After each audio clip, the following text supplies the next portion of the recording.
বিয়ের আসরে যখন সানাই বাজে তখন একদিকের দরজা দিয়ে বিদায় নেয় পুরনো প্রেম আর অন্য দিকের দরজা দিয়ে প্রবেশ করে অজানা এক ভবিষ্যৎ। বন্ধুরা, আজকের এপিসোডে যা ঘটল তা দেখে আপনারাও চমকে যাবেন। একদিকে বিয়ের ঠিক আগেই কুইনের রুমে হাজির তার অতীত রত্নজিৎ, অন্যদিকে ছাদনাতলায় অপেক্ষা করছে এক বরফ শীতল বর উজান। রত্নজিৎকে যেভাবে কুইনের মা অপমান করে ঘাড় ধাক্কা দিয়ে বের করে দিল তা দেখে যে কারো চোখে জল চলে আসবে।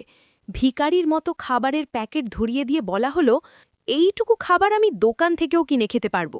হ্যাঁ বন্ধুরা, রত্নজিৎ ঠিক এই কথাটাই বলে মাথা উঁচু করে বেরিয়ে গেল। আর কুইন, সে শুধু ফ্যাল ফ্যাল করে তাকিয়ে চোখের জল ফেলল। এরপর কুইনকে জোর করে নিয়ে যাওয়া হলো বিয়ের মণ্ডপে। কিন্তু সেখানে গিয়ে আরেক চমক। বর উজান বসে আছে ঠিকই, কিন্তু তার মুখে নেই কোনো হাসি। চোখ মুখ একদম শক্ত, যেন তাকেও জোর করে কেউ এই বিয়ের পিঁড়িতে বসিয়েছে। বরপক্ষের লোকেরাও বলাবলি করছে, এই মেয়ের কপালে যে কি আছে কে জানে, এই পাথরের মতো ছেলেকে সে সামলাবে কিভাবে।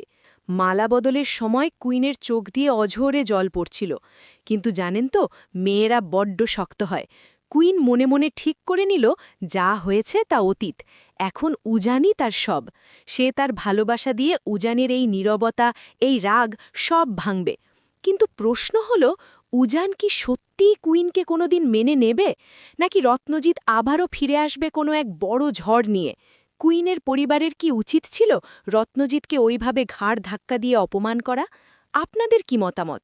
উজানের এমন গম্ভীর আচরণের পেছনে আসল কারণ কি বলে আপনাদের মনে হয়?